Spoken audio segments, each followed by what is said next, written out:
the co-star who hated every second of working with Tom Cruise. He tormented a lot of people, that as popular as he is among audiences and his peers, Tom Cruise isn't universally beloved. Not many people in Hollywood are, to be honest, but one former co-star couldn't stand being around him.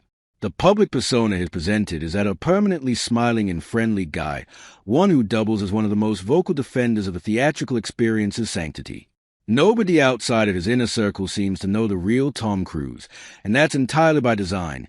Even the people he does consider close friends, like Simon Pegg, have revealed that he does very Tom Cruise-esque things in his day-to-day life, such as piloting a helicopter into the Cornetto trilogy star's garden, or giving his protege, Glenn Powell, a 6-hour instructional video to watch on everything he never thought to ask about filmmaking.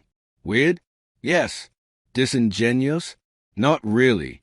On the other side of the coin, he bugged the shit out of Brad Pitt when they were making Interview with the Vampire, annoyed Mickey Rourke by existing, and pissed off Brooke Shields when he used her struggles with postpartum depression to tout the values of Scientology and the evils of psychiatry, although he did eventually apologize.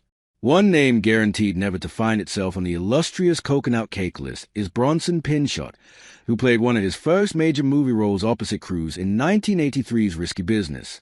The scene where the leading man slides into the living room in his pants remains one of his most iconic moments, but his co-star didn't come away from the production with the best memories of the star.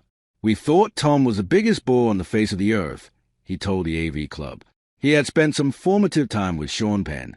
We were all very young at the time. Tom was 20, and I was 23. Tom had picked up this knack of calling everyone by their character names because that would probably make your performance better, and I don't agree with that. Pinchot described the actor as tense and accused him of making constant, unrelated homophobic comments. There was no basis for it, he added. Very, very strange. Cruise has filed several lawsuits in the past, and one against people alleging that he was gay, which the Beverly Hills cop alum found wonderfully ironic. Years and years later, when people started to torment him with that, I used to think, good, that's really fitting, because he tormented a lot of people as a 20-year-old, he said.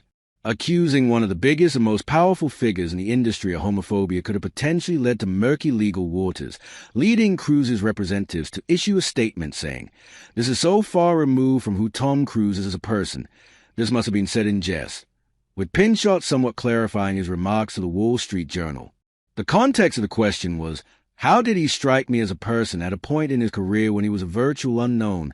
Pinchot explained, adding that in hindsight, that for a 20-year-old with no background in theater, such language is actually unremarkable, which I did not know at 23. What remains undeniably true, though, is that he didn't enjoy a second of his time working with Cruise.